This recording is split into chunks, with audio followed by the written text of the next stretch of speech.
Hello students, आइए देखते हैं पॉलीएमाइड के बारे में। आप पढ़ रहे हैं संघनन बहुलकन अथवा पदसह वृद्धि बहुलकन के बारे में। ठीक है, ये बहुलकन का दूसरा प्रकार है। पहला आप पढ़े थे योगज बहुलकन, दूसरा है आपका संघनन बहुलकन अथवा पदसह वृद्धि बहुलकन। इसमें आपको पिछले वीडियो में बताया गया कि इस प्रकार के बहुलकन में सामान्यतः दो द्विक्रियात्मक एकलकों की पुनरावृत्त संघनन अभिक्रिया होती है। इस प्रकार के बहुलकन में सामान्यतः दो द्विक्रियात्मक एकलकों की पुनरावृत्त संघनन अभिक्रिया होती है। इस बहुसंघनन अभिक्रियाओं के परिणाम स्वरूप सरल अणुओं जैसे कि जल, एल्कोहल आदि जैसे सरल अणु जो हैं अलग हो जाते हैं, ह्रास हो जाता है और उच्च आणविक द्रव्यमान वाले संघनन बहुलक बनते हैं। इन अभिक्रियाओं में प्रत्येक पद का उत्पाद भी एक द्विक्रियात्मक स्पीशीज होता है और संघनन का अनुक्रम चलता रहता है।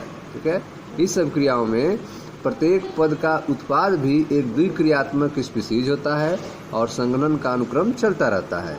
क्योंकि प्रत्येक पद में एक भिन्न प्रकार्यात्मक समूह युक्त स्पीशीज का निर्मित होता है, अतः यह एक दूसरे पर निर्भर नहीं करते हैं। इस प्रक्रिया को पदसह वृद्धि बहुलकन भी कहा जाता है। उदाहरण के रूप में एथिलीन ग्लाइकोल और टेरेफ्थैलिक अम्ल की अनोन्य क्रिया से टेरेलीन अथवा डेक्रान का बनना इस प्रकार के बहुलकन का उदाहरण है। तो आप देख सकते हैं, यह है आपका एथिलीन ग्लाइकॉल, जिसे आईयूपीएसी में एथेन 1,2-डायल कहते हैं। यह है आपका टेरेफ्थैलिक अम्ल, बेंजीन 1,4-डाई कार्बोक्सिलिक अम्ल। इन दोनों के बहुलकन से टेरेलीन अथवा डेक्रान का निर्माण होता है। ठीक है, कुछ महत्वपूर्ण संघनन बहुलकन अभिक्रियाओं का वर्णन यहाँ दिया गया है। जैसे पहले देखते हैं, नंबर 1 है आपका पॉलीएमाइड के बारे में। पॉलीएमाइड एमाइड बंध युक्त बहुलक संश्लिष्ट रेशे के महत्वपूर्ण उदाहरण होते हैं। एमाइड बंध युक्त बहुलक जो हैं वे संश्लिष्ट रेशे के महत्वपूर्ण उदाहरण हैं। इन्हें नायलॉन कहा जाता है। एमाइड बंध युक्त बहुलक संश्लिष्ट रेशे के महत्वपूर्ण उदाहरण हैं। इन्हें नायलॉन कहा जाता है। इनके विरचन की सामान्य विधि में डाई एमिनो का, इनके बनने की जो सामान्य विधि है उनमें डाई एमिनो का डाई कार्बोक्सिलिक अम्लों के साथ तथा एमिनो अम्लों का उनके लैक्टमों के साथ संघनन बहुलक होता है। एमाइड बंध युक्त बहुलक संश्लिष्ट रेशे के महत्वपूर्ण उदाहरण हैं। इन्हें नायलॉन कहा जाता है। इनके बनाने की सामान्य विधि में डाई एमिनो का डाई कार्बोक्सिलिक अम्लों के साथ तथा एमिनो अम्लों और उनके लैक्टमों के साथ संघनन बहुलकन होता है। जैसे पहला देखते हैं नायलॉन का विचलन। ठीक है, नायलॉनों का विरचन कैसे होता है? तो पहला है आपका नायलॉन 6,6। इसका विरचन जो है हेक्सामेथिलीन डाईएमीन और एडिपिक अम्ल के उच्च ताप पर संघनन द्वारा किया जाता है। नायलॉन 6,6 का विरचन हेक्सामेथिलीन डाईएमीन और एडिपिक अम्ल के उच्च दाब और उच्च ताप पर संघनन द्वारा किया जाता है।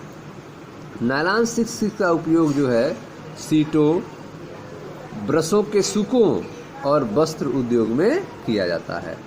ठीक है, तो यह आप देख रहे हैं, यह है आपका हेक्सामेथिलीन डाईएमीन। ठीक है, हेक्सामेथिलीन डाईएमीन और यह है आपका एडिपिक अम्ल। हेक्सामेथिलीन डाईएमीन और एडिपिक अम्ल के एनएन अणु जो हैं आपस में संघनन करेंगे उच्च दाब 553 केल्विन पे, तो नायलॉन 6,6 का निर्माण करेंगे। दूसरा है आपका नायलॉन 6। तो नायलॉन 6 का निर्माण कैसे होता है? तो यह कैप्रोलैक्टम, यह आपका कैप्रोलैक्टम है। कैप्रोलैक्टम को जल के साथ उच्च ताप पर गर्म करके प्राप्त किया जाता है। 533 से 543 केल्विन ताप है। ठीक है, कैप्रोलैक्टम को जल के साथ उच्च ताप पर गर्म करके नायलॉन 6 को प्राप्त किया जाता है। नायलॉन 6 का उपयोग टायर की डोरियों, वस्त्रों और रस्सियों के निर्माण में किया जाता है। ठीक है, तो ये आपके पॉलीएमाइड थे। पॉलीएमाइड में आपने नायलॉन 6,6 और नायलॉन का उदाहरण पढ़ा।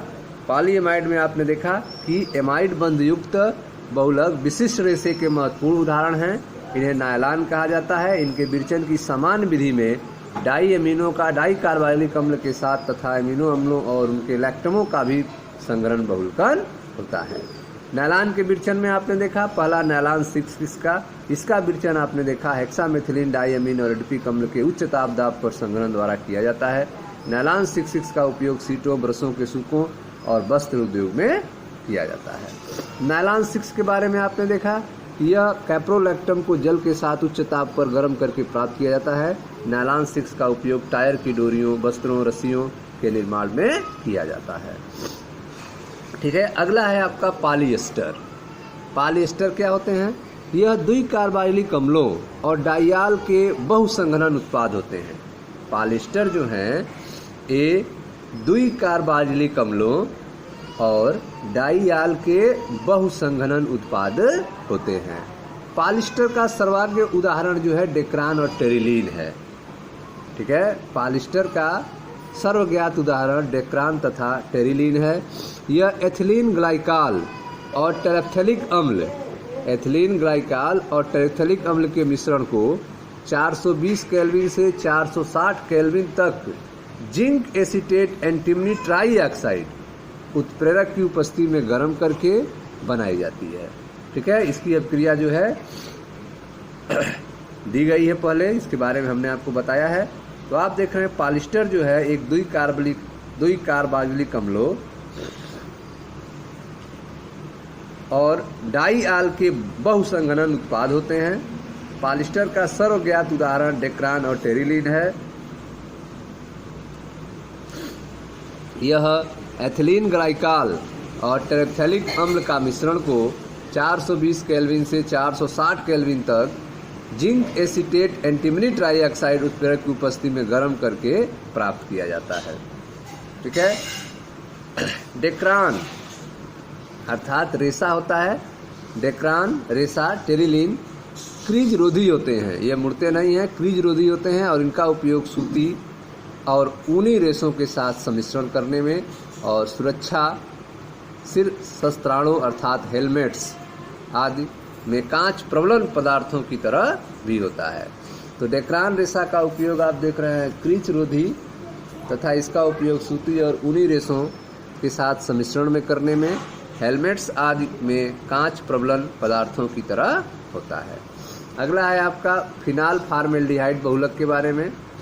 ठीक है, फिनाल फार्मेल्डिहाइड बहुलक अर्थात बैकेलाइट और संबंधित बहुलक के बारे में। फिनाल फार्मेल्डिहाइड बहुलक सर्वाधिक पुराने संश्लिष्ट बहुलक होते हैं। फिनाल फार्मेल्डिहाइड बहुलक जो हैं वे सर्वाधिक पुराने संश्लिष्ट बहुलक होते हैं। यह फिनाल की अम्ल अथवा क्षार उत्प्रेरक की उपस्थिति में फार्मेल्डिहाइड के साथ संघनन अभिक्रिया द्वारा प्राप्त होते हैं। तो फिनाल फार्मेल्डिहाइड बहुलक जो हैं फिनाल अम्ल अथवा क्षार उत्प्रेरक की उपस्थिति में फार्मेल्डिहाइड के साथ संघनन अभिक्रिया से प्राप्त होते हैं। अभिक्रिया का आरंभ जो है आर्थो और अथवा पैराहाइड्रॉक्सी मेथिल फिनाल व्युत्पन्नों के विरचन से होता है। अभिक्रिया का आरंभ आर्थो और अथवा पैराहाइड्रॉक्सी मेथिल फिनाल व्युत्पन्न के विरचन से होता है, जो पुनः फिनाल के साथ अभिक्रिया करके ऐसे यौगिक बनाते हैं जिनमें आपस में CH2 समूहों के माध्यम से जुड़ी वलय होती है। आपस में CH2 समूहों के माध्यम से जुड़ी वलय होती है। प्रारंभिक उत्पाद एक रेखीय उत्पाद हो सकता है जैसे नोलोक, जिसका उपयोग प्रोपेंट में किया जाता है। तो आप देख रहे हैं कि फिनाल फार्मेल्डिहाइड बहुलक जो हैं वे फिनाल फार्मेल्डिहाइड बहुलक सर्वाधिक पुराने और संश्लिष्ट बहुलक होते हैं। यह फिनाल की अम्ल अथवा क्षार उत्प्रेरक की उपस्थिति में फार्मेल्डिहाइड के साथ संघनन अभिक्रिया द्वारा प्राप्त होते हैं। अभिक्रिया का आरंभ जो है आर्थो अथवा पैराहाइड्रॉक्सी मेथिल फिनाल व्युत्पन्नों के विरचन से होता है, जो पुनः फिनाल के साथ अभिक्रिया करके ऐसे यौगिक बनाते हैं जो आपस में CH2 समूह के माध्यम से जुड़ी वलय होती है। प्रारंभिक उत्पाद एक रेखीय उत्पाद हो सकता है जैसे नोलेक, जिसका उपयोग प्रलेपों में किया जाता है। ठीक है, तो यह आप देख रहे हैं यह आपका फिनाल है, यह फिनाल है। इसकी अभिक्रिया आप देख रहे हैं करा रहे हैं CH2O से अम्ल की उपस्थिति में या फिर क्षार की उपस्थिति में। तो इस तरह से आपका कंपाउंड बन रहा है और यह कंपाउंड जो है आपस में CH2 से जुड़ जाते हैं।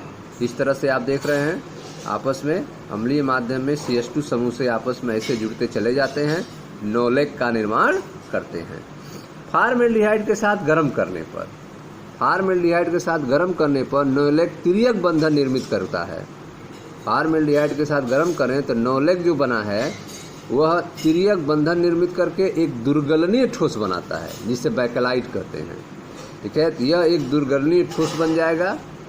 ठीक है, फॉर्मेल्डिहाइड के साथ गर्म करने पर, जिसे बैकेलाइट कहा जाता है। यह भी आप देख रहे हैं कि फिनाल आपस में CH2 समूह के द्वारा ऐसे जुड़े हुए हैं ऊपर नीचे, और इसे बैकेलाइट कहेंगे। तिर्यक बंध इसमें बन जाएगा। ठीक है, इसका उपयोग कंघियों, फोनोग्राम रिकॉर्ड, अभिलेख, विद्युत स्विच आदि बर्तन के हत्थे बनाने में बैकेलाइट का यूज किया जाता है। यह आपका तीसरा था फिनाल फॉर्मेल्डिहाइड बहुलक। फिनाल फॉर्मेल्डिहाइड बहुलक सर्वाधिक पुराने और संश्लिष्ट बहुलक हैं। यह फिनाल की अम्ल और क्षार के उत्प्रेरक की उपस्थिति में फॉर्मेल्डिहाइड के साथ संघनन क्रिया द्वारा प्राप्त होते हैं। तो फिनाल की अम्ल अथवा क्षार उत्प्रेरक की उपस्थिति में फॉर्मेल्डिहाइड से क्रिया होता है और संघनन के द्वारा ये प्राप्त होते हैं। यह आपका फिनाल है, यह फॉर्मेल्डिहाइड है। इसकी अम्ल या क्षार के साथ अभिक्रिया करेंगे तो यह आपका तैयार होगा, फिनाल फॉर्मेल्डिहाइड बहुलक तैयार होगा, जो आपस में जुड़कर CH2 समूह के द्वारा जुड़कर आपस में नोलेक का निर्माण करेगा। ठीक है, तो अभिक्रिया का आरंभ जो है आर्थो अथवा पैरा हाइड्रॉक्सी मेथिल फिनाल व्युत्पन्न के विरचन से होता है। ठीक है, तो अभिक्रिया के प्रारंभ में यह बनता है जब फिनाल की फॉर्मेल्डिहाइड से क्रिया कराते हैं अम्ल या क्षार की उपस्थिति में, तो सबसे पहले आर्थो अथवा पैरा हाइड्रॉक्सी मेथिल फिनाल बनता है। ठीक है, जो पुनः फिनाल के साथ अभिक्रिया करता है और ऐसे यौगिक बनाता है जो आपस में CH2 समूह द्वारा जुड़े रहते हैं। प्रारंभिक उत्पाद एक रेखीय उत्पाद हो सकता है, जिसे नौलक कहेंगे, जिसका उपयोग पेंट्स में किया जाता है। ठीक है, फॉर्मेल्डिहाइड के साथ गर्म करने पर नौलक जो है तिर्यक बंधन निर्मित करके एक दुर्गलनीय ठोस बनाता है, जिसे बैकेलाइट कहते हैं, जिसका उपयोग कंघियों, फोनोग्राम रिकॉर्ड, अभिलेख, विद्युत स्विच, विभिन्न बर्तनों के हत्थे बनाने में किया जाता है। उसके बाद आता है आपका चौथा मेलानिन, मेलानिन फॉर्मेल्डिहाइड बहुलक। मेलानिन फॉर्मेल्डिहाइड बहुलक क्या होते हैं? तो मेलानिन फॉर्मेल्डिहाइड बहुलक जो हैं यह मेलामीन और फॉर्मेल्डिहाइड के संघनन बहुलक कण द्वारा प्राप्त होते हैं। मेलामीन फॉर्मेल्डिहाइड बहुलक यह मेलामीन और फॉर्मेल्डिहाइड के संघनन बहुलकन द्वारा प्राप्त होते हैं। इसका उपयोग अभंजनीय बर्तनों के निर्माण में किया जाता है, क्रैकी बर्तनों के निर्माण में इसका किया जाता है। यह आपका मेलामीन है, यह फॉर्मेल्डिहाइड है। इसका जब संघनन बहुलकन होगा तो रेजिन मध्यवर्ती बनेंगे और इसका बहुलकन आगे बढ़ने पर मेलामीन बहुलक बनेंगे, जिनका उपयोग जो है क्रॉकरी अभंजनीय बर्तन के निर्माण में किया जाएगा। ठीक है, तो चौथा आपका था मेलामीन फॉर्मेल्डिहाइड बहुलक के बारे में। पहला आपने पॉलिस्टर पढ़ा, जिसमें नायलॉन 66 नायलॉन 6 के बारे में, पॉलीएमाइड पढ़ा जिसमें नायलॉन 66 और नायलॉन 6 के बारे में, फिर पॉलिस्टर पढ़ा।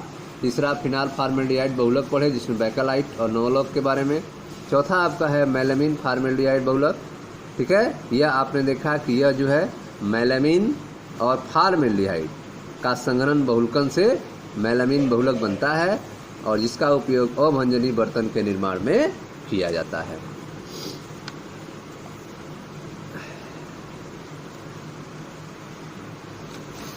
ओके स्टूडेंट्स, मिलते हैं नेक्स्ट वीडियो में जहां अगले टॉपिक की चर्चा की जाएगी। Thank you.